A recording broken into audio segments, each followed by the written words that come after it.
the Land Portal Foundation, the 10-Year Facility, and the Thomson Reuters Foundation.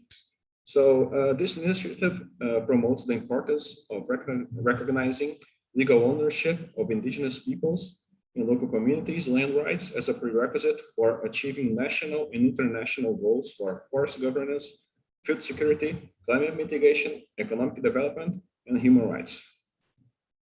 So the Land Dialogue series will run once a month until October, with each webinar tackling a different topic. I'm Fábio Teixeira. I'm the correspondent for Thomson Reuters Foundation in Brazil, and I'm delighted to be your host today. So we have a fantastic panel who I will introduce to you shortly. First, I'll ask you guys to listen to a little bit of housekeeping from my part. The webinar will take place in English and it will be simultaneously translated to Spanish, French, and Portuguese. To assess that, please see the channels located at the bottom of your screen. We'll have opening remarks and a discussion for about an hour, and finally, I'll take questions from the audience. This will take us about 90 minutes, the webinar. If you do have questions, please post them using the Q&A button. It's at the bottom of your screen and not the chat box feature. And then I'll fill those to the panelists so we don't have to go through all the pain of going up or muting themselves to ask questions. And feel free to tweet using the hashtag Land Dialogues and follow live tweeting from the Land Portal and the 10-Year Facility Twitter accounts. Also, I should add that today's session is being recorded and that we will send you the link afterwards. To begin, I'd like to get to know you guys in the audience.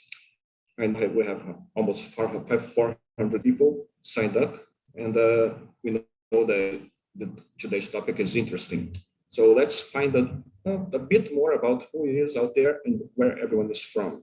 If you would like to introduce yourselves via the chat and tell us where you are joining us, that would be great.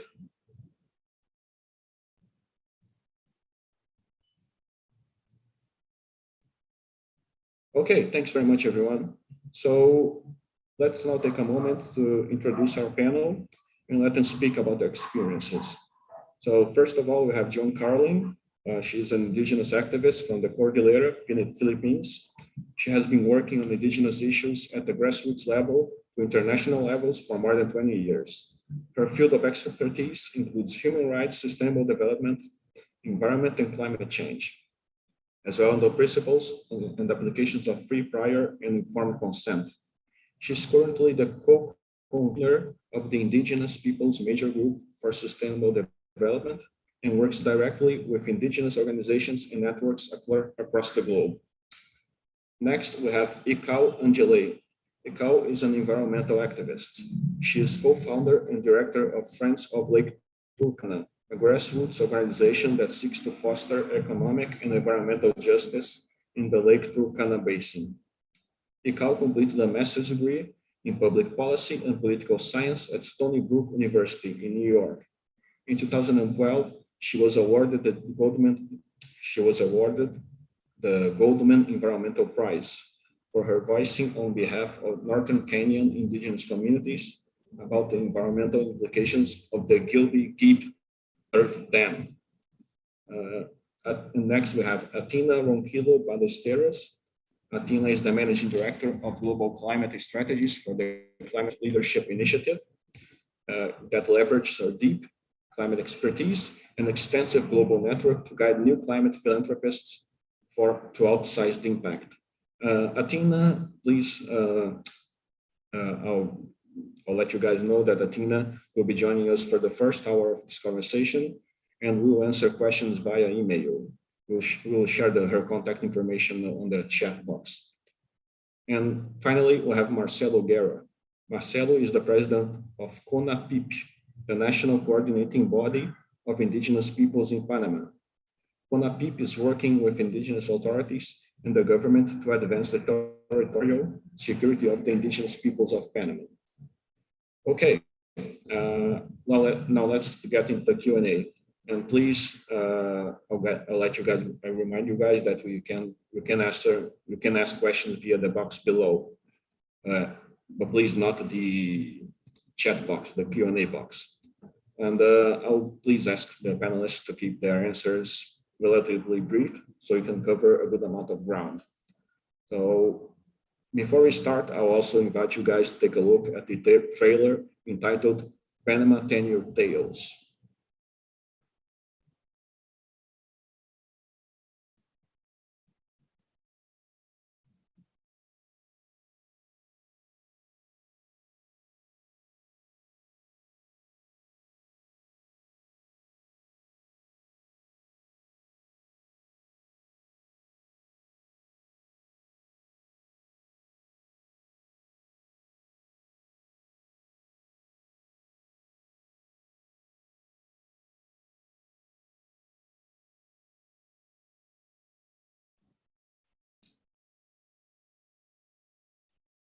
Sorry guys, I realize I'm not hearing any sound from the trailer.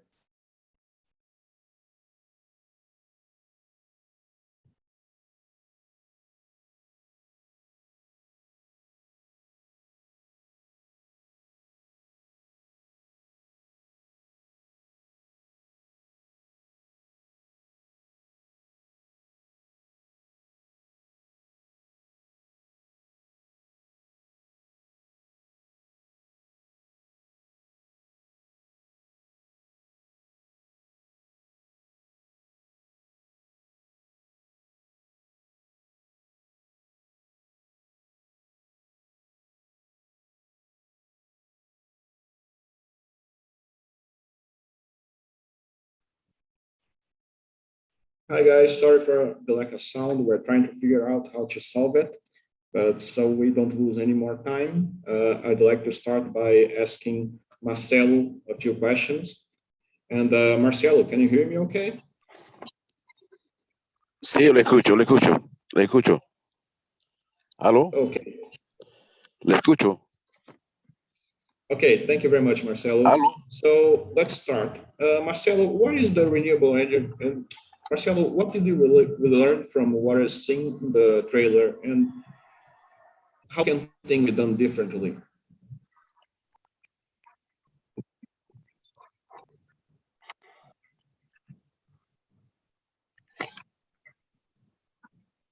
Marcelo, are you there? Buenos, bueno, muy buenos días.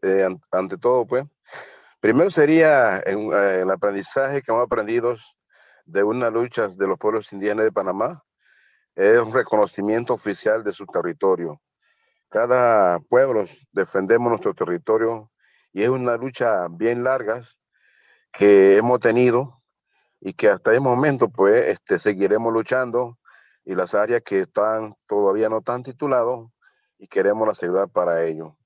Y bueno, a través de TF apoyos, nosotros no hemos estado avanzando para darle para darle y tener esos derechos hacia nosotros los pueblos indígenas.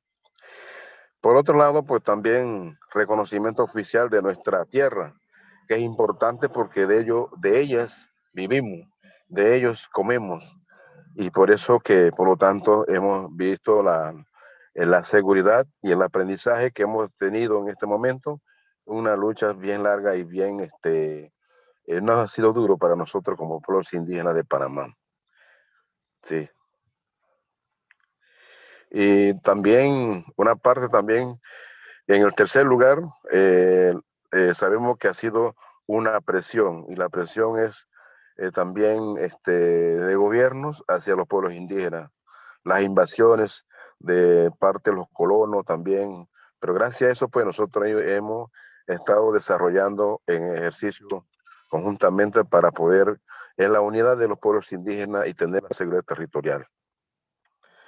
Y en Panamá pues existen 12 congresos y 7 pueblos indígenas. Cada uno de ellos nosotros nos unamos juntos para poder buscar la alternativa de la seguridad territorial de cada uno de diferentes comarcas y diferentes sectores indígenas que hay en Panamá. Esa sería la parte que queríamos explicarle.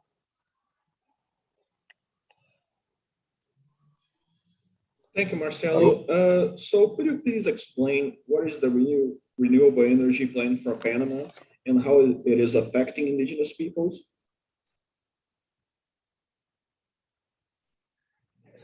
Bueno, en primer lugar, la demanda energética en el país ha sido en aumento.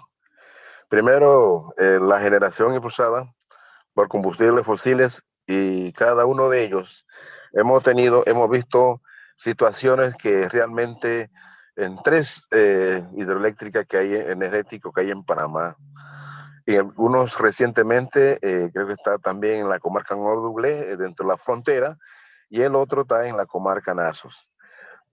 La situación es que nosotros, como pueblos indígenas, no queremos, como vieron el video, no queremos dañar nuestros ríos, porque sabemos que el río es naturaleza de nosotros y de ellos vivimos y queremos verlo bonito, porque realmente hemos visto situaciones que cada uno de ellos, como han visto el video, eh, a veces sacrifican a los pescados y hay otros y que realmente dañan el río en vez de estar buenísimo para visita y eso, a algunos turistas y otros.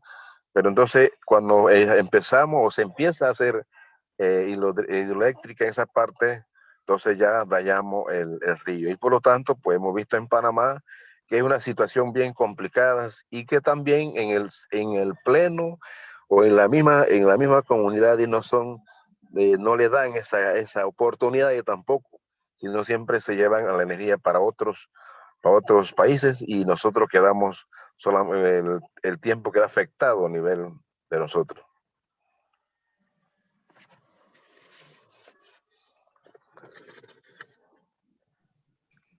Yeah, ¿Aló? that's fascinating. Actually, the same thing happens in Brazil as well with dams and indigenous communities.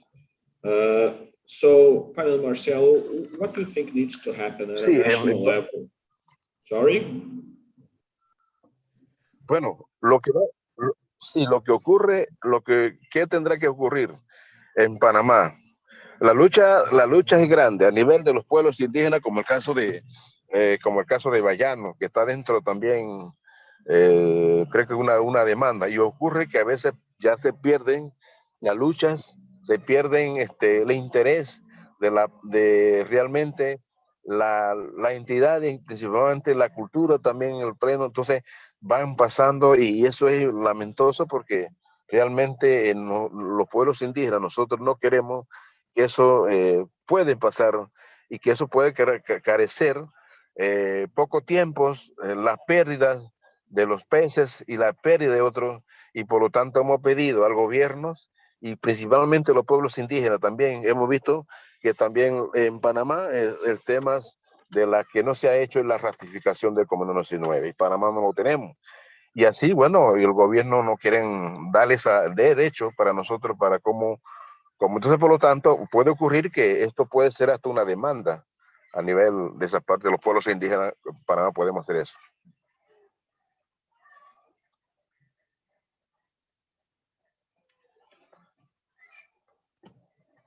¿No? Thank you, Marcelo. Now we'll turn to John Carlin, please.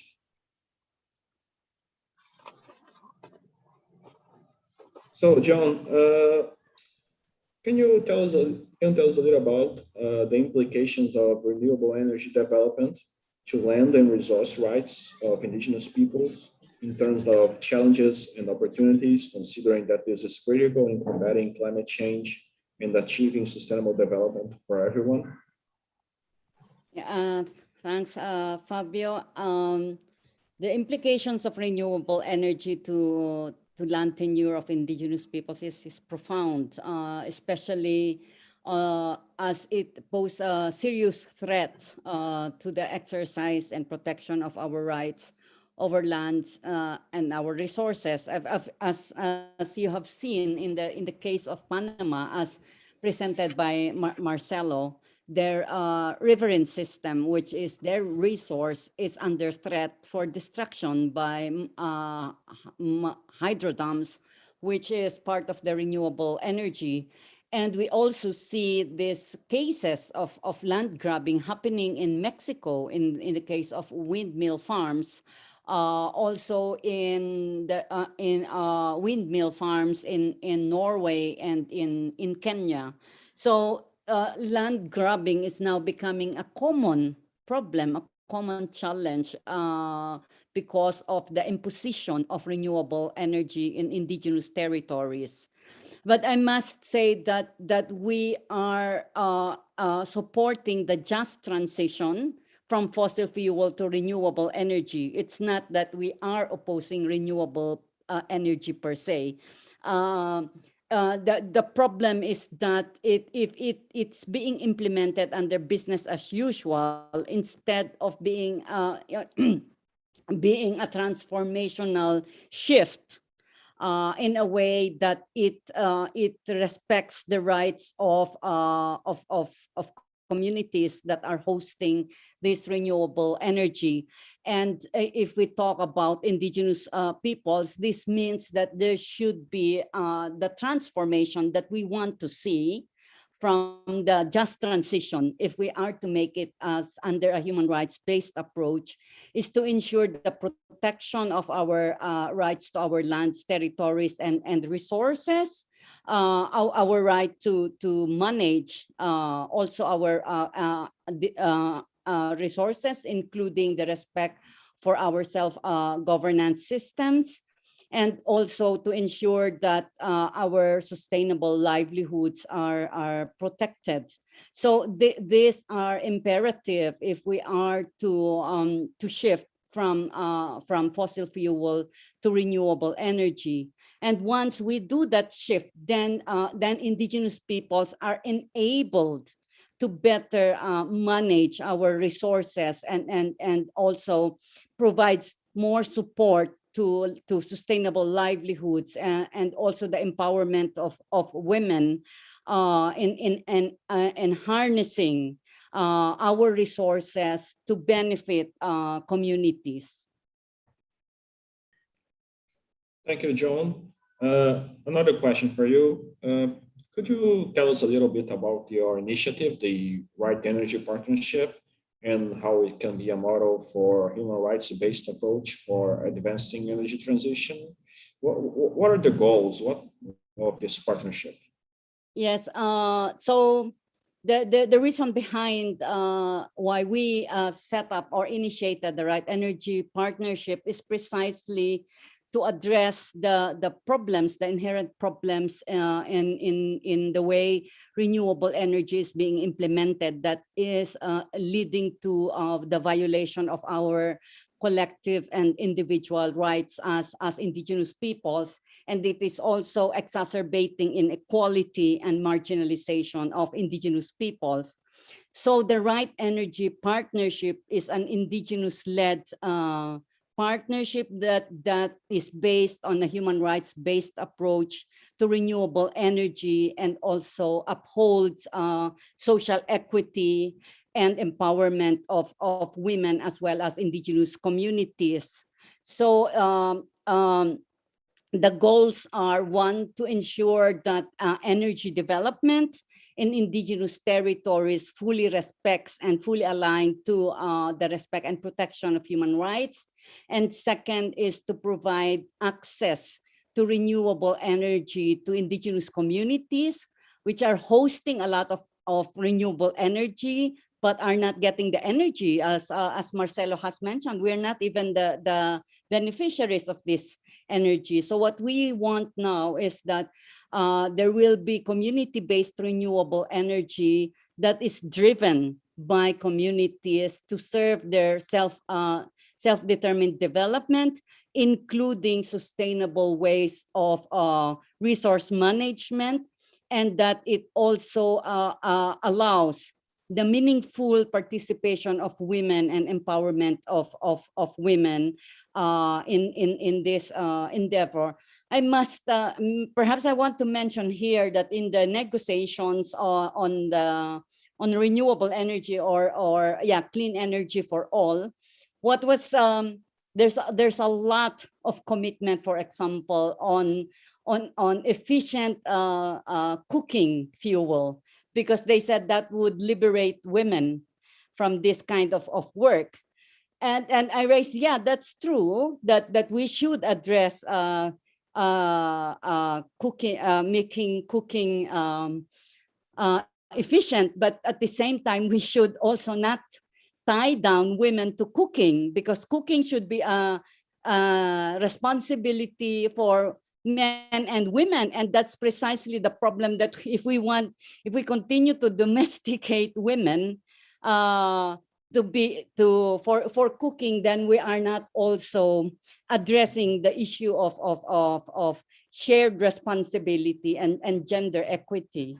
So I mean, I just mentioned that because for me, it's really when we look at the issue of energy, we should also be mindful that we are indeed empowering women, particularly that they participate in decision making, so that their perspectives and aspirations are also fully accounted.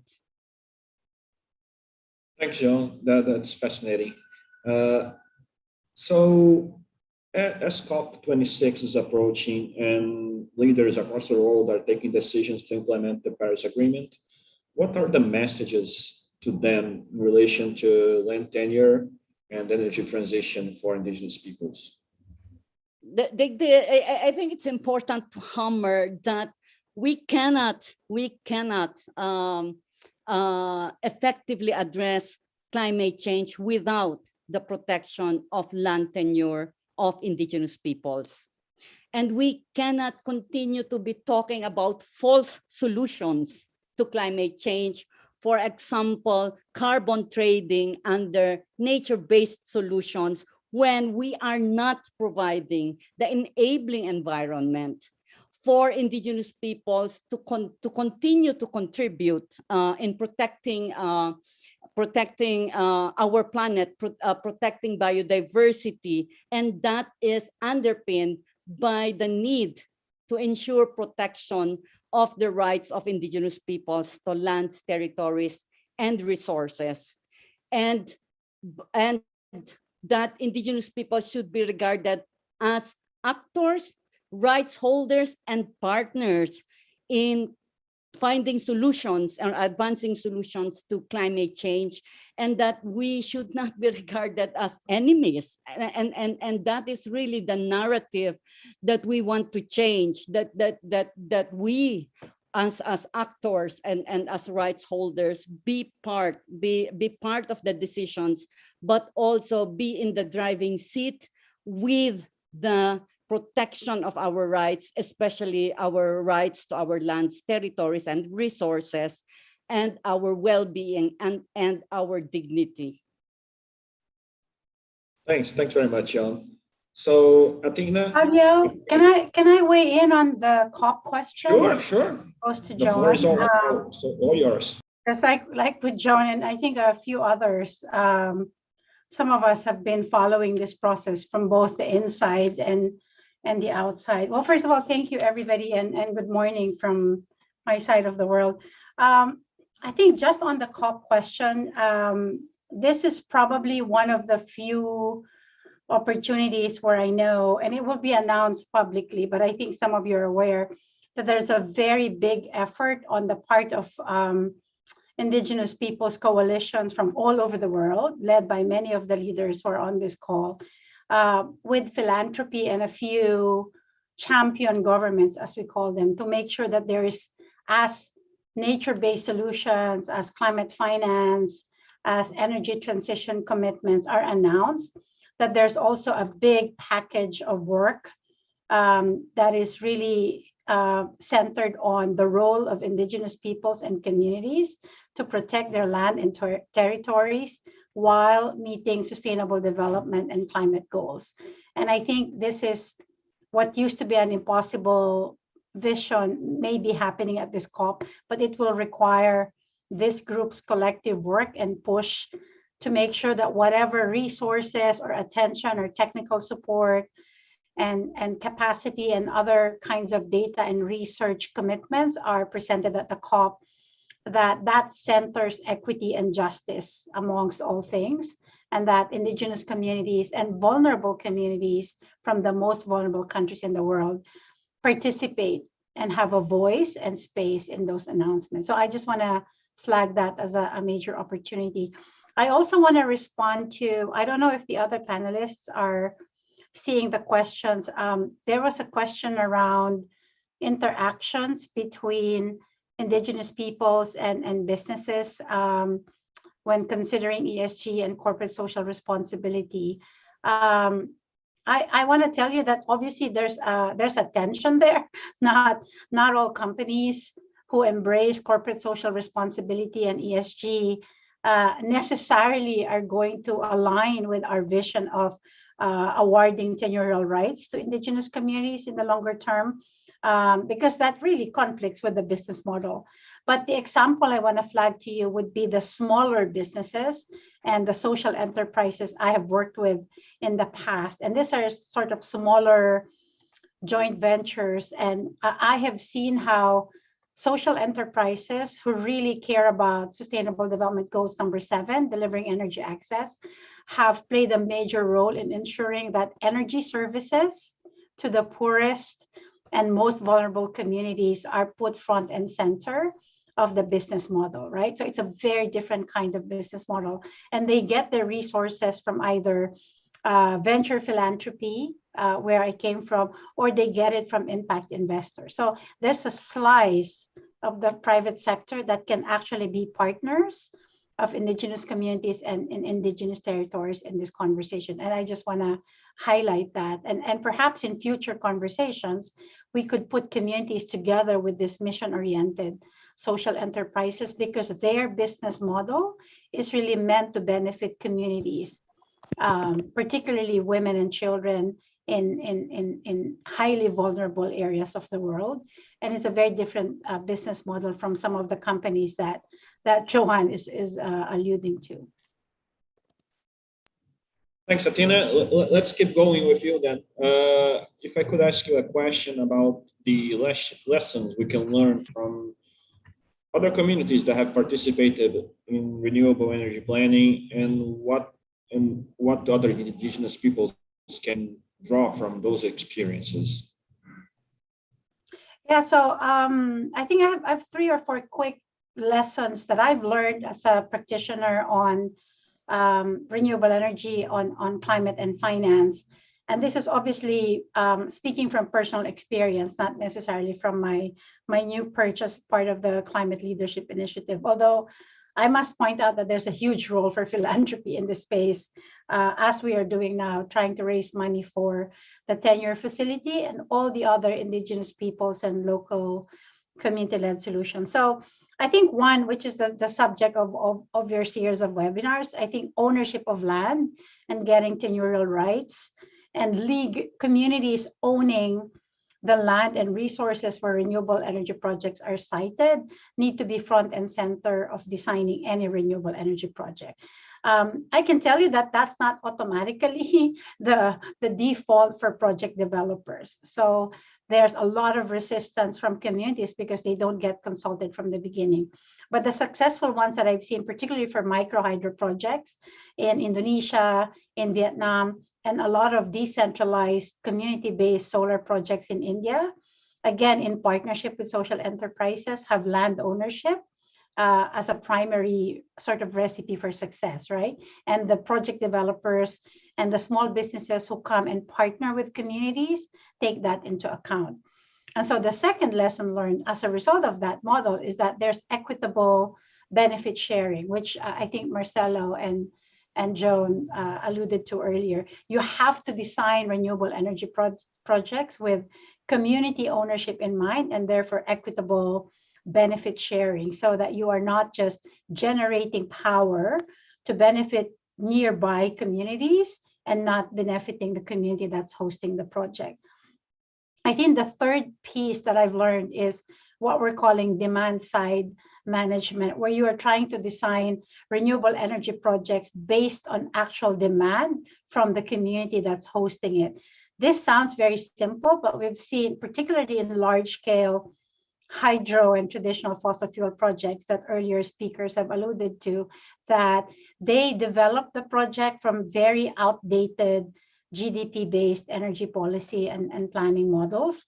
And they would say, oh, this community needs 500 megawatts of hydro. Well, no one has bothered to ask what the actual demand is from the communities in the area and what future ventures in that area, what kind of power demand is needed. Usually it really just comes from the top.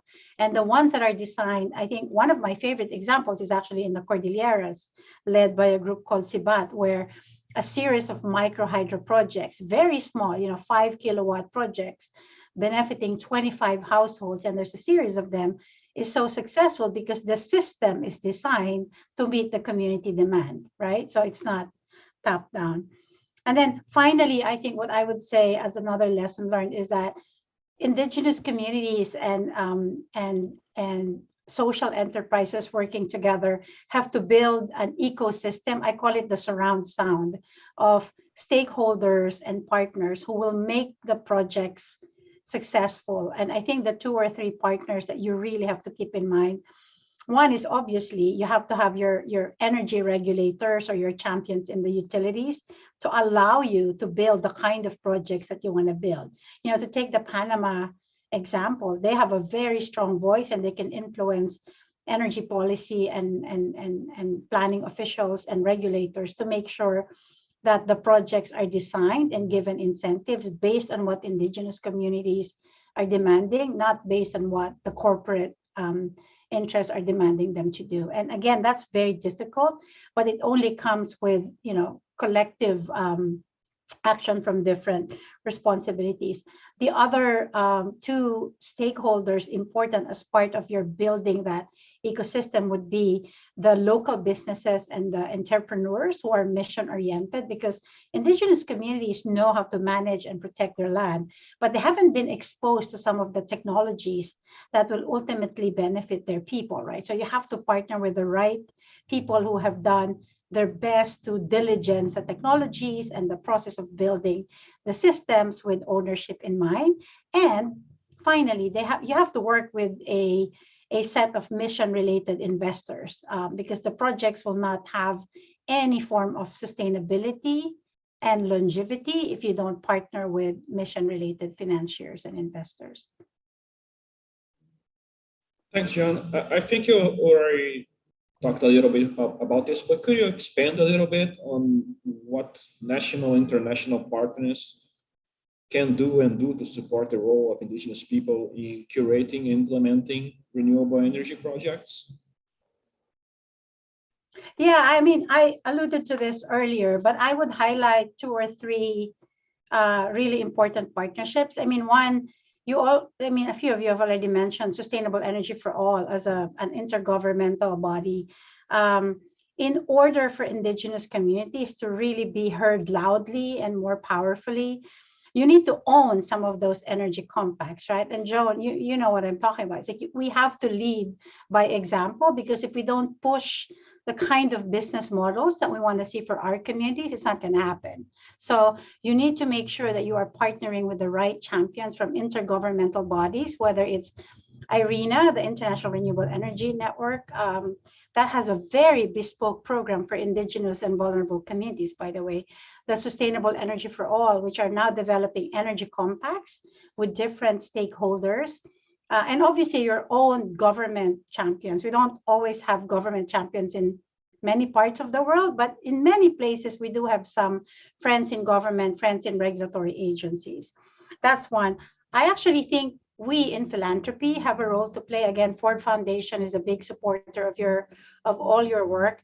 We are your best source of early stage, de-risking project development capital, because we are grant makers. We don't ask for a return on investment, and we take risks, especially for projects that involve indigenous communities, because there's a lot of political risks, technical risks, sovereign risks. None of your private sector partners will be able to do that. So you have to be able to tap philanthropic support. And then finally, I cannot overemphasize this, but in any part of the world, there is a cadre of social entrepreneurs, and tap into them, tap into the diaspora and social enterprises. I actually wrote a piece on this together with some friends a couple of years ago called Community-Based Business Models with Social Enterprises. And I'm happy to share that with the audience. But two things I've learned: most of the founders of social enterprises for renewable energy are members of the diaspora, right? So these are Indian, Filipino, Southeast Asian, African, Latino entrepreneurs who have gone abroad to study. They all come back and they all develop their own startups that are mission oriented. Those are your best partners because they know how to deliver the technology in ways that will actually benefit. And again, they will have to work with financial institutions. So there must be local banks, development banks, impact investors, and venture philanthropists and venture capitalists who are willing to take risks and have a smaller return of investment because they know they're doing mission-related investments. Thanks so much, Athena. Hi, Kyle, can you hear me? Yes, Fabio, I can. Oh, thank you. Oh, hello. Sorry, Kyle. Could you please talk a little bit about how your country, Kenya, is being affected by the renewable energy plan that they have and how it is affecting indigenous peoples? All right. Thanks, Fabio, and thanks. Good afternoon, good morning to my fellow panelists and for those who've joined us. Thank you for joining this important conversation. I think for Kenya, for East Africa, for the African continent, there's just a mix of conversations. So yes, on paper, on paper you can hear, the presidents, the ministers talking about shifting to renewable energy, but at the same time, there's still an energy mix with fossil fuels. But having said that, you can see a rush, especially where there's financing towards renewable energy. So when the European Investment Bank was putting money into geothermal, there was a rush to get land, which happens to be in indigenous lands, to explore for geothermal. When there was an interest in the largest wind farm in Africa, the Lake Tkana wind farm, there was a rush, which then in many cases, because of this conversation of shifting technology, as Athena was talking about, the technological part, the rush to move to transition the technology from fossil fuels to renewable, there's, let's say, a watering down of safeguards of processes. So while there's a demand by financial institutions like the European Investment Bank for free, prior, informed consent, you see that being ignored under the term public participation. How many people does it need to then okay or authorize or give consent is another question. So you see that an increase in the uptake of land. So in the case of Lake Tkana wind power, everybody, all the financiers, including Google, who had an interest in investing in the wind farm, all wanted to have a piece of the cake, but nobody was asking why the communities had a concern.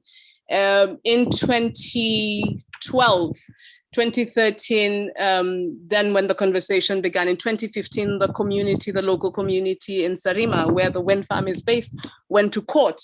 And even when the process was in court, people, the government gave guarantee.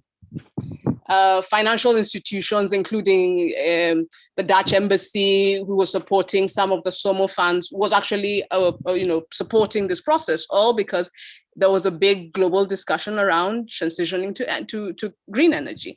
So you can see this push for the transition to green energy, but at the expense of indigenous lands and territories, mostly pastoralist lands.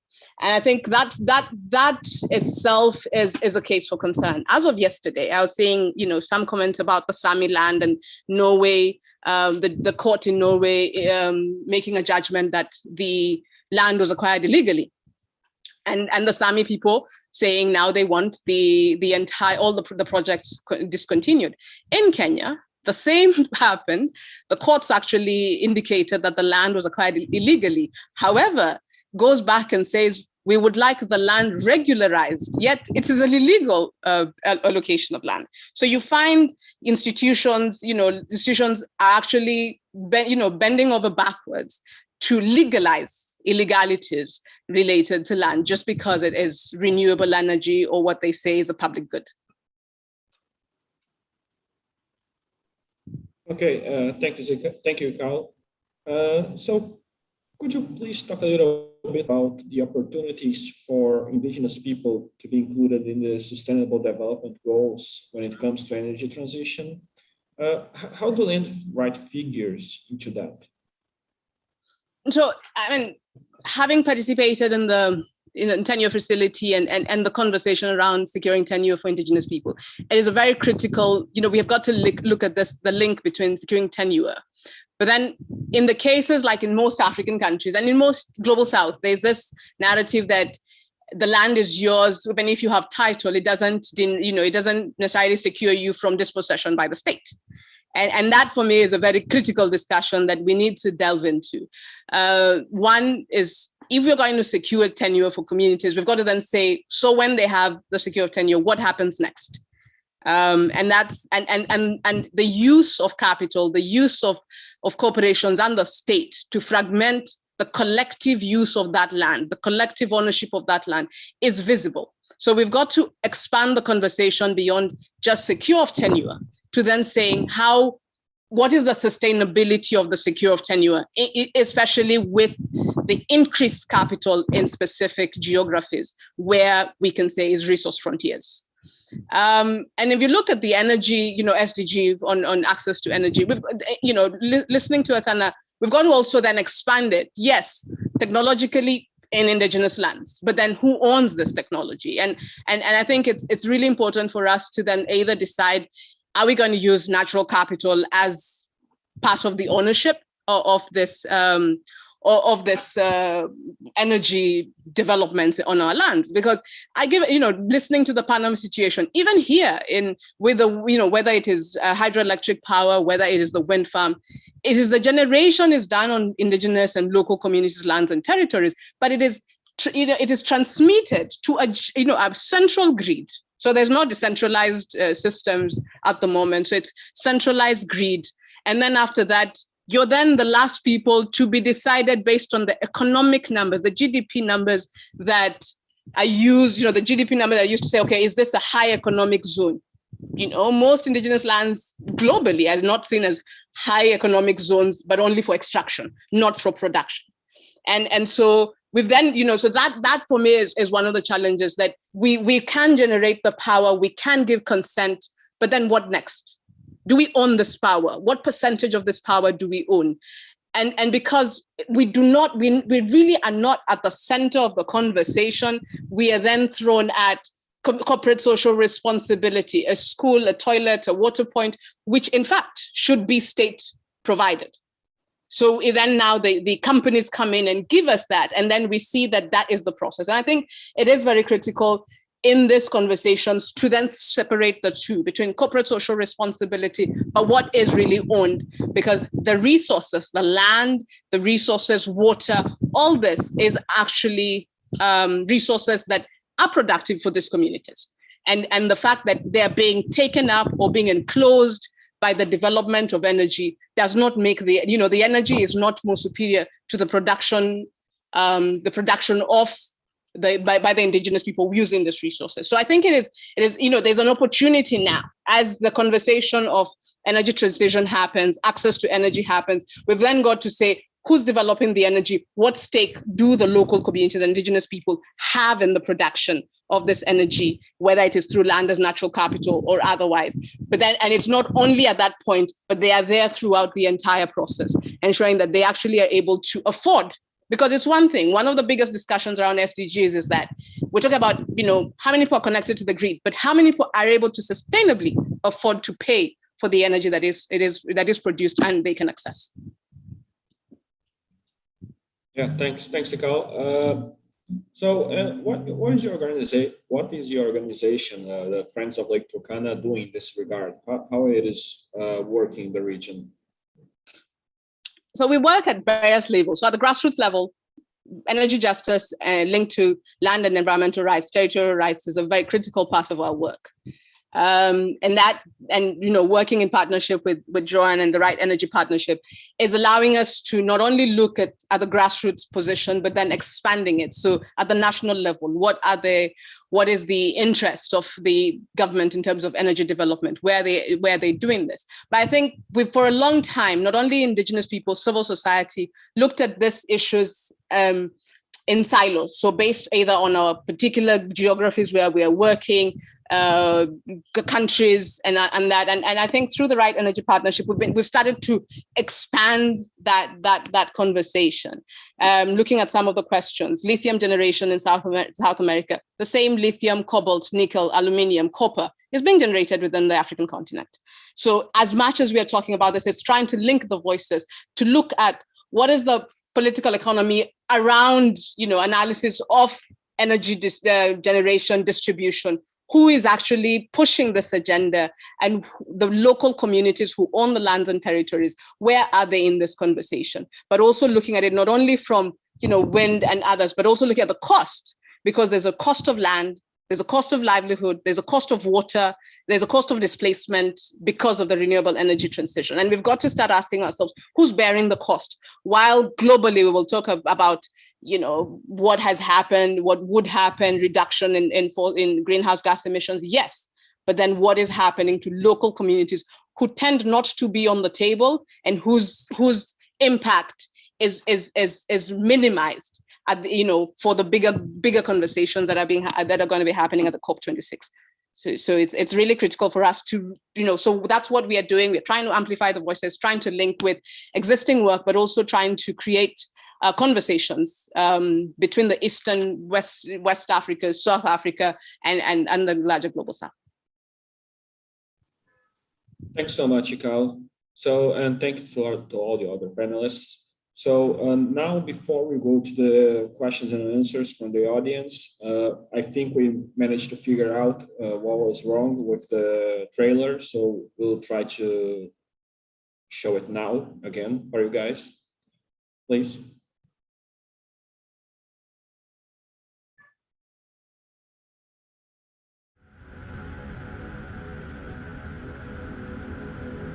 Hemos luchado desde 1973, una lucha muy grande, pero pues hemos logrado nuestra comarca y nos sentimos tan orgullosos. Casi 2 años de obtener los títulos de propiedad colectiva de tierra, consideramos que es importante ya iniciar con un proceso que va paralelo a la protección del territorio, encaminada en búsqueda de mejores condiciones de vida. En el Plan Nacional Energético del Gobierno encuentra 4 puntos en la cabecera de este gran río para la construcción de más hidroeléctricas. Nosotros no vamos a permitir más hidroeléctricas dentro y queremos que ese río se mantenga así bonito y hermoso, con muchos camarones como lo tenemos. Queremos una comunidad que se mantenga la colectividad, que se mantenga la unidad, que se mantenga la seguridad entre nosotros mismos, porque al final ese es el valor que tiene nuestro pueblo.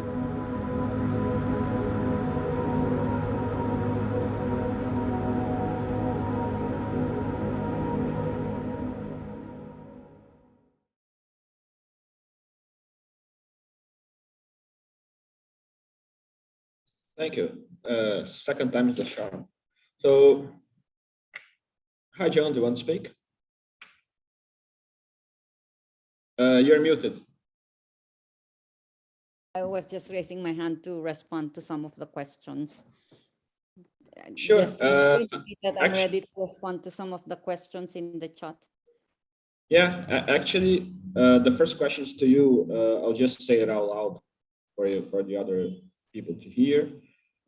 So given the myriad challenges and threats to Indigenous people's rights, when considering the realization of large-scale energy projects, how can voluntary local reviews complement voluntary national reviews in ensuring equitable implementation and realization of the SDGs and protecting indigenous rights while states advance the renewable energy transition. So that's for you, and that's a complex one, I guess.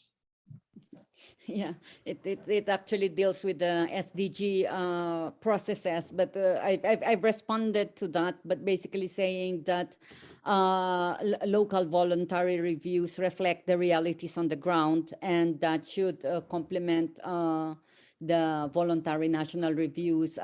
For those that are not familiar with the SDG, this is the process where each country, each state prepared their report on how they are implementing the SDGs, and that is called the voluntary national review. So it's basically a report on what progress they have done. But what I'm saying is that when we talk on equity and renewable energy, it's beyond the reporting. It's what it requires is the political will of states to really respect the rights of indigenous peoples and include appropriate targets and specific targets in conjunction with indigenous peoples. That is actually what's needed to be done, and that is really the gap in the SDGs. It's all about talks of leaving no one behind, but really lacking in action on the ground, really lacking the kind of partnership that is needed, that is that allows indigenous peoples to be part of the planning and designing actions to reach the SDGs, including in relation to access to renewable energy. Thanks, John. So the next question is from Marcelo, but actually it's also to everyone else. So Marcelo, what interactions have taken place between indigenous people and businesses, especially when considering ESG and corporate social responsibility commitments that are indicated in business portfolios and are scrutinized by regulatory agencies, investors, customers, and other stakeholders? Also, a very specific and interesting question. Can you hear me okay, Marcelo? Do you get the question?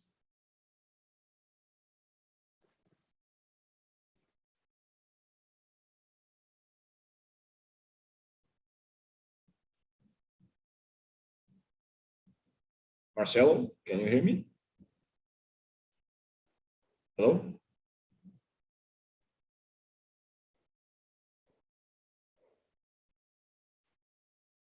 Marcelo, are you there? Fabio, maybe we should explain the audience that Marcelo is actually traveling to the Nassau community, which is where this film was filmed. And Okay. he might have lost connectivity on the way. Oh, okay. Okay, so apologies for guys. that. Maybe he will be available a little bit later. Okay, so let's move on to a question to all panelists. Is there a danger that objecting to renewable projects undermines the campaigns to recognize the contribution to the environment made by indigenous people who control their own lands? In terms of public opinion, it would seem a little bit contradictory, according to the questioner. If I could start with Ikao first, please. Thank you. I do not think that asking for things to be done right is in any way contradicting. I think for me, I think it is an opportunity. We've always rushed and given sort of like the decisions, the development ideas is really for corporate. I think for the first time, we really have an opportunity, having seen what COVID did, having seen what the struggle and economic, sort of like the large economic development plan really during this 2020, 2021 year has allowed for a conversation to say, we're not building back better, but we are building it fresh. And for me, this is really an opportunity and ensuring that we don't, as Joan said, indigenous communities are not just victims. They are contributors to the development process. They are contributors, they are participants, they're beneficiaries. And it is important to have that very inclusive process. And this itself, having this conversation, part of many other conversations, really is an opportunity to rethink outside the box. And I think that is exactly what we're doing here. Thank you, Carl. Athena, I know you have to leave in a little while, but if you could also weigh in since you're here with us. Sure. I mean, Ikal has said many of the points, but just to underscore 2 or 3 things. One is that I think whether we like it or not, there will always be a tension about the tension between corporate interests and indigenous communities, and I must say other vulnerable communities' interests. They just don't go together. They're not aligned, right? Because the interests and the outcomes that each of these stakeholders seek are completely in contradiction with each other. It's profits versus people, right? It's money versus land, right? It's wealth versus human rights and indigenous rights. So it is, I must say, very frankly, from a personal perspective, that's irreconcilable. I don't know why that's very difficult for me to say, because it's a very difficult concept. But let me just tell you that I think, and this is to answer 2 or 3 other questions in the thread, Fabio, if you allow me, because I have to go soon, and Joan and Ikal in the panel can pick it up. I think one is that we do have examples where we have struck, I wouldn't say it's a perfect balance, but we have managed to strike some semblance of balanced interests where renewable energy projects were able to take off, and in fact, displacing either diesel or coal-fired power projects. My province in the Philippines is an example, Negros, right? They're not necessarily indigenous communities, but the people have spoken and said, we don't want a series of 50 megawatt plants. We want power, right? Because there are livelihoods and enterprises that need to be powered by electricity. Where are we going to get it from? So the communities and the leaders worked with technical experts and regulators and champions in the utilities. And they manage, with support from organizations like ours, to kick out all the vested interests, corporate interests pushing for coal, and instead are building a series of wind farms in properties and land owned by peasants and local farmers, right? But the way, Ikal's point is very important. The way the whole process of consultation and benefit sharing and procurement of not rights, but joint ventures was done in a very participatory way. And so the design of the project, the curation of the renewable energy projects, put communities' interests at the center of it all. And therefore, it avoided a lot of the mishaps. Now, this is a very difficult thing to model when you're doing large-scale energy projects, particularly large dams, large oil and coal-fired power plants. And therefore, there was also a question here around how do you make sure that FIT, which is feed-in tariffs, or RPS, renewable portfolio standards. And sorry for the people who are not energy wonks like us, that there's a lot of acronyms in this event. I'm happy to explain them to you offline. But I think the lesson there is that the interventions and the kind of influence strategies that our community needs to think about at the local level is somehow very distinct from when you're fighting the big fights at the national level. So in that video, you saw Marcelo and the partners challenging a national energy plan that is not responsive to their communities. That's a very difficult but potentially winnable fight. And one example I gave on the chat is when communities come together with consumer groups, with parliamentarians, with media, basically the constituency of groups represented in this call. If we all come together and push our governments who are going to the COP and say, you are going to commit to a ratchet mechanism to increase your ambition through your nationally determined contributions or your national action plans, you have to make sure that renewable energy targets contained in those plans actually benefit indigenous communities and the most vulnerable and poorest in our community, especially during and post-COVID. And that's not necessarily the case. So indigenous communities and coalitions alone will not win that fight. We're going to have to work with a coalition of partners in order to do that. I would say it's much, much easier to see, well, not much, much easier. It's a little bit easier to see progress on the ground in specific territories, because especially when you already have tenurial rights, because you have the #1 recipe for success, which I mentioned earlier, Fabio, which is ownership of land. If you own the land and resources, you should be able to tell any corporate interest and government interest to design and curate the projects based on what the communities need and actual demand. You could control the conversation because you're already, you're already at the front seat. But that's very difficult to do at the national and global setting. So I just wanted to differentiate that those two interventions and influence strategies from our end as civil society are quite distinct. John, anything to add to that? Yes, I just want to add another, there's a question on inspirational success stories. So since Tkana has covered the good, the models or the good practice in the Philippines, I would just like to cite the ones in Malaysia. It's more community-based renewable energy, combining solar and micro hydro. And the interesting, and this is in Sabah. And the interesting thing is when they develop the micro hydro for the energy needs of communities that also supports their livelihoods, and it's not just having light in their houses, it also led to better protection of the watershed, because the people realized that they need that water so that they have continuous source of power, of energy, and thereby they made regulations on how to better protect the watershed, and they have also learned how to manage the community, to manage the micro hydro. In a way that the community are able to collectively decide as well on how to manage to maintain and generate some income, and how to manage that income for the benefit of the community.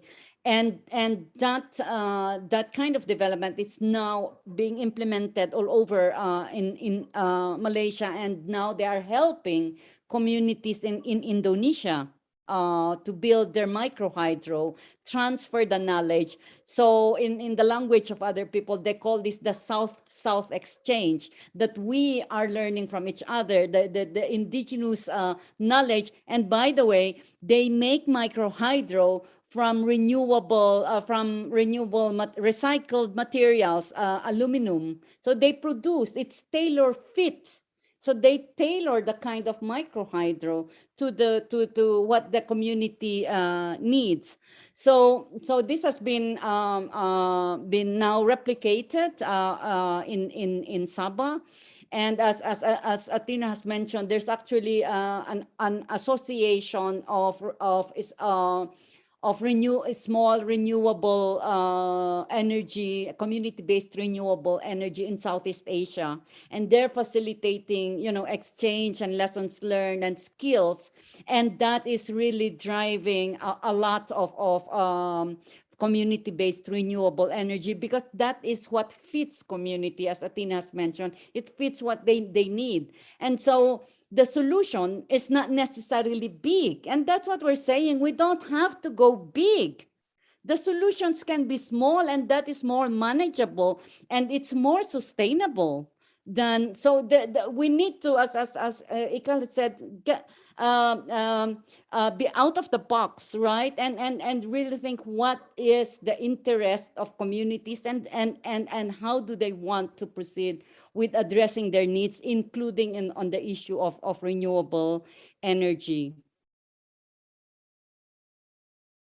Thanks so much, John. Actually, the next question is also for the panelists, but if we could start with you, John. It's about the efforts that are being made by indigenous peoples to receive compensation for the use of their natural resources, as well as access to the energy that is developed. perhaps in contract with locked-in rates over multiple years with incremental increasing rates. Is that something that is interesting to the indigenous people? I think Athena has partly responded. Yes. Oh, yes, Athena has partly responded to that question. But the model that is being done now for the return of I mean having benefits is the payment for ecological services, right? That communities that are providing ecological service get compensated for that. That is still not the common or the trend, but I know that in certain communities and in the Philippines, those that are protecting the watershed, which is supplying irrigation to the lower part, are actually paying those that are protecting the watershed, because without their protection they will not get the water for their irrigation. So the farmers are paying back from the services that they get, and that was voluntarily done, right, by the farmers in the lower area, saying that since we recognize that you are providing us, we want to compensate you so that you are encouraged to continue to protect the watershed. So it's like a community to community support in terms of acknowledging the kind of benefits that others get from the protection of ecosystems. Fabio, but let me just jump in there. The example for John is really great because that's a very communal one. So if you look at here in Kenya, where community energy projects are really, they're blocked by government because, well, it's not government and it's not corporate who's running it. So you see, one, the biggest question, even for all of us, is compensation for what? Because when you don't recognize what land, what resources that is being extracted from the region, then the big question is, what exactly are you compensating? The valuation of our lands and territories is very minimal because it is seen to be not productive lands. So it starts from there. If the calculation, the valuation of lands and territories is skewed against the communities, then the compensation, like in the Kenyan case, land valuation laws are being made so that because I do not have house or crops on my land, because it is rangelands, it is grazing area, the land value is zero. So then the compensation is minimal or non-existent. So I think that's the best place to start. What is being compensated? The second one is, again, the energy laws that are being made. So again, the case I gave for the Lake Tkana wind farm, based on our energy laws, the conversation of benefit sharing focused on mining and oil.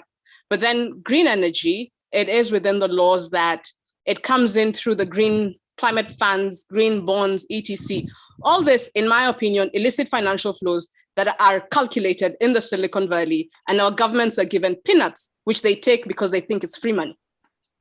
So you have all this, a global system that continues to, if you ask any African government to tell you what they get for the clean energy, they will tell you it comes under climate bonds. And those climate bonds are not, they're not on the table when those climate bonds are being calculated.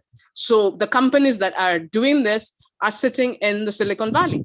So again, we are still just recipients of something that we don't know what, because again, our own governments believe this is free land that has been given to a corporate company to develop energy that the government benefits from. What the community lost out of it is not there. What really the energy value is, our governments do not know. But then again, it's not in their geographies. It is a local indigenous community who's either lost their land and livelihood. So I think a lot of this compensations, we've got to start to ask ourselves, what exactly is being compensated, who is being compensated, and for how long? Because these energy companies, continue. If you look at the stock exchange, they're never in our countries, they're in the global north. They continue to go up in value.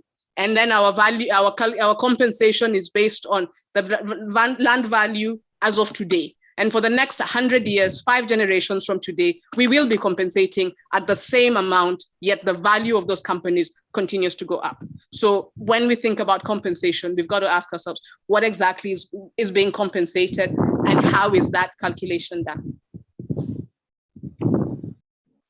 Thank you, Carl. Another question for the panelists. If you could please start, Carl. But the question is, we are seeing very limited implementation of the free, prior, and informed consent protocols and a variety of interpretations of this protocol by the people that are responsible for implementing it. Are those protocols helpful, and how can we understand, how can we advance a unified understanding of those protocols of free, prior, and informed consent? Tkana, if you could start. Yes. Well, I feel that over time, the discussion on free, prior, informed consent has been weakened. We looked at it a lot when it came to the distractive projects. Then now with clean energy, it's sort of pushed aside, and there is a lot more that could be done on it. I think one thing we have to recognize is that free, prior, informed consent existed. And before even it was passed by, it became a global principle and a global conversation. All our communities had free, prior, informed consent. How you access land, how you access grazing, how you access a shared water point was really through a principle of free, prior, informed consent. So if we see it from that perspective, I think it is supporting communities to continue and not see the engagement with projects, be they clean energy, be they government projects, as separate from. So I feel that that's a first place to begin. And then also the change, I think because we think it's a green project, it's a good project, there is a focus to reduce and say consultation, consent, and etc. Do communities really have a right to say no? That then remains, because then we keep saying free, prior, informed consent. Some governments have signed on to it. Many African global South governments have not signed on to it. But then we are never leaving communities to actually give consent. And the fact that because the projects are so timely because of some financing, we rush the process. And sometimes the civil society come in and want to rush communities because the consultation and the consent process within communities takes a longer time. But many of the organizations, because we are now either doing working, stakeholder engagement, all these big terms, we want to rush the process and to okay the fact that free, prior, informed consent took place, but mostly doesn't. And so I think that it is true and we need to do better. Yeah. Thank you. Can I add? John? Just to add to Ikal, there's actually a deliberate attempt by some groups to distort the substance and spirit of free, prior, and informed consent and reduce it to a tick in the box kind of exercise as simply a procedural matter, which is not the case, right? But because the key word in the FPIC is the consent. It's the consent that communities have the right to say yes or no to a project as a collective decision, which is different from consultation. And that consent, it should be sought as a free, and before any project starts, and free, prior, and that decisions are made through right information. That's what it is, the consent, the decision. So we have to discern really on having a better understanding of free, prior, and informed consent. And the principle as well is that the final judgment on how this will be done are the communities that are exercising their right. It's part of their self-determination. Nobody can tell them how FPIC will be done. It's them to decide on how that will be undertaken, especially in the way they undertake their decision-making processes. And that takes time because communities have to deliberate on the information provided to them, on the pros and cons and other considerations. And that is the right of communities to do so. as part of the FPIC. So we need to really understand it from the perspective of the rights holders and not those wanting to reduce this as a mere exercise, as a mere tick in the box exercise, so they can simply say that they have done it. Thank you, John. Actually, the next question is to you, but obviously, Ikao, feel free to weigh in as well. The question is, how can you, if you could, talk a little bit, John, about the lithium mining for green energy, which has, according to this panelist, this questioner, wreaked destruction on indigenous peoples in South America and now has come to Nevada in the US. And he asks, when indigenous communities only suffer the consequences, not the benefits, what should happen then to help protect them and their land bases from further colonization? What happens when indigenous communities do not want exploitation of their land, but face powers bigger than them? And unfortunately, that's really the situation for many communities, that we face the powerful, right? By asserting our rights, we are challenging the powers that be, because they have the economic interest to take over our resources. As Athena has mentioned, there's this conflict, right? The interests are really different. So we are aware that we are basically fighting a giant. And that is where I think strengthening the solidarity across indigenous peoples across different countries, but also building alliances with human rights organizations, NGOs, using the media, building allies among the media and others is a way for us to challenge those powers and try to disrupt how they are using their power against us, and that the others will stand by us in defending our rights.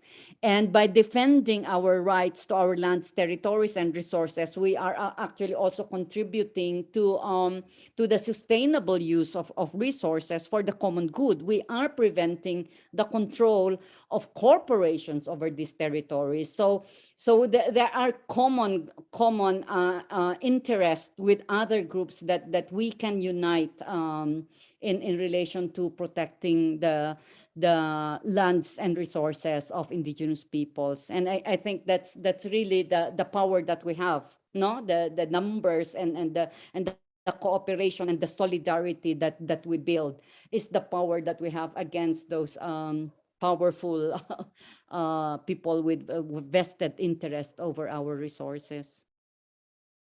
And just to add on to that, Fabio, I see a question here from Chennai, and which links to the conversation around tenure. Yes, we can have title to a land, but do we own the resources that exist on our lands and territories? And if we can expand the discussion on, we can expand the discussion on land ownership and tenure to really, the resources. Because just as the question was asked, if then the local communities do not want extraction from their lands, do they have a say if the state feels that the land is theirs, but the resources are for the state? And how do we have that conversation? I think really this webinar and more webinars, more conversations and dialogues around these topics are very critical, beyond just the securing tenure and getting title. Yet the resources, it's not just the land on its own, but the resources on the land is what the state wants, it's what the corporations want. And do local communities, do indigenous communities, do rural populations have ownership of the resources on their lands? And that for me is a very critical discussion to expand on. That way, communities can negotiate from a place of knowing, because many times they say, yes, the land is yours, but what's underneath is ours as the state or as public, or is, that discussion has also in many ways been used to fragment the collective within communities. And that's what is then the elite come in and become the negotiators for communities, because they feel that, well, since it can't stay here, somebody's got to benefit, and mostly the elites from the indigenous communities are the ones who benefit from it. Thanks, Ikao. I have one more question, and I think it's a very interesting one for us to end on. It's a comment actually, and then a question. The comment is, in Norway, the Sami have won a major victory at the Supreme Court, and some of the Sami people are calling for the wind farm, which was constructed by violating their rights, to be torn down. And he asks, how can this be navigated? Can the damage be undone? And what can we do when it's too late? Like, what can we do when the project is already there? It has caused the damage, but now how can we compensate for that damage? I think it's a very interesting question. Joan, if you could start. Yeah, I think I've seen that, and I'm quite familiar with that case. The decision of the Supreme Court was based on the civil and political rights and economic rights of the Sami over their livelihoods, and that is in relation to the reindeer herding, and that is why the windmills are preventing them from doing their reindeer herding as a traditional livelihood. So now they are actually asking those windmills to be torn down, so that the land can again be used as the grazing land for the reindeers. And that is still possible. That's why they want the windmills to be taken out, so that they can restore the land as the grazing land of the reindeers. That's how I understood. So it's and the windmills were built in 2020, right? So it's the physical obstruction of the windmill that is disturbing the reindeer herding. So if that's taken out, they can still rehabilitate the area and restore it back, I hope, as a grazing land for the reindeer. So I don't think it's too late, as long as the windmills are taken down, that they are transferred somewhere else, that will not affect the Sami people, because the Samis are saying they are not against the windmill per se, as long as those windmill are put in an area where it does not affect them in a negative way. And there are areas in Norway where out there, it's a huge country, that they can put the windmill and nobody will be bothered by it. So that's why they are surprised that how come they built it in their reindeer herding area, when there are other options to build it. So Ikao, do you want to weigh in on this? On how do we fix when something has gone this wrong? Well, polluter pays principle. So the person who set it up, it might not be pollution per se, but it is polluting the grazing areas of the Sami. So the company, all the participants who participate in the process of setting it up should pay and meet the cost of it. That would be my opinion. Same to what Joan is saying. People think that it is easier to move the usually poor peasant pastoralists, and in this case, reindeer pastoralists, and set up the infrastructure, but the same infrastructure can be moved. So if it can be moved, I think it should be moved, and let the rehabilitate. So it's not only the moving. I think it should also, the cost polluter pay principle should also be used to cost the reclamation of the grazing lands for the reindeer, because it is not only, someone might think, what is reindeer? I think something that should be recognized is the Sami have a particular, a sense of belonging and identity to the livelihoods that they partake in. And it is important for all parties to see it that way.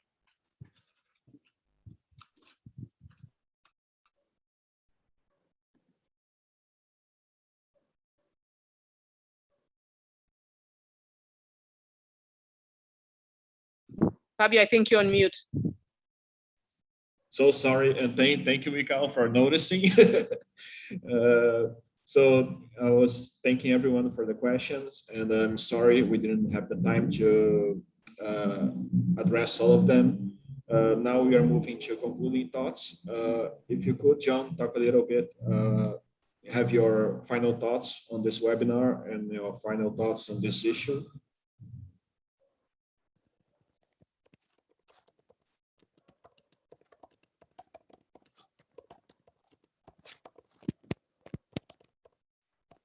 John, can you hear me?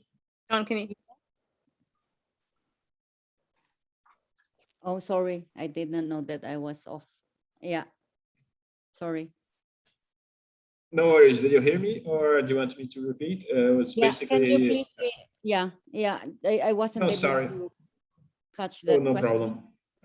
No, I was just asking if you have any concluding thoughts about the webinar and about this issue that we addressed here. Okay, yeah. So yes, I think this has been a very interesting exchange, and there's a lot of issues to explore or to further get into, but I think it's really important to fully understand the issues around renewable energy and indigenous peoples, especially also how it relates to land tenure, to self-governance in indigenous peoples, but also in relation to solutions to climate change under the just transition and in advancing the SDGs. So I hope this discussion is just an initial trigger to more discussions and more conversation around this issue, and I hope we will be together in really advocating for the urgency to recognize and respect the rights of indigenous peoples, especially in relation to land tenure as an urgent issue and a matter of survival and dignity for indigenous peoples. Thank you. Thank you, John. Mikau, concluding thoughts? Yeah, I think it is very important. This discussion on the energy transition, renewable energy is looked at from an environmental ecological perspective. I think to really recognize and shift power to indigenous people and local communities, we've got to look at it holistically and see the economic, social, political nexus that we all need to work with to ensure that it's not only about changing power, giving a little bit of free, prior, informed consent, but it is really giving real power to indigenous people and local communities, that they actually can be part of the decision making around what design of energy they want, what mix of energy they want, but how they can also be part of the ownership of this. Because if you're not really owning this process, then mostly you're just consulted when there's a crisis or when they need to take something from you. And I think it is important what Tkana was saying. Then the business communities, the owners of capital, owners, venture, the venture partnerships really need to look at ways that they genuinely engage indigenous people as partners, yes, as owners of the land, but really partners in the enterprise that they want to build. And I'm hoping that we can continue to expand this conversation, that looking at tenure beyond just the title, but really expanding it to how communities can own, can do business with the lands and territories that we own and occupy in ways that are not only for now, but really so that we can start to build that generational wealth for our children and children's children. Thank you, Mikau. Thank you, everyone. So, and thanks to the other panelists who are not here, Tkana and Marcelo. And thank to our hosts, the Ford Foundation, the Land Portal Foundation, the Tenure Facility, and the Thomson Reuters Foundation. I hope it was enjoyable for everyone and intellectually rewarding. Please note that a recording of this webinar is going to be available in a few days. And please look out for the next iteration of the Land Dialogue webinar series on financing that will take place in November. Thank you, everyone. Bye-bye.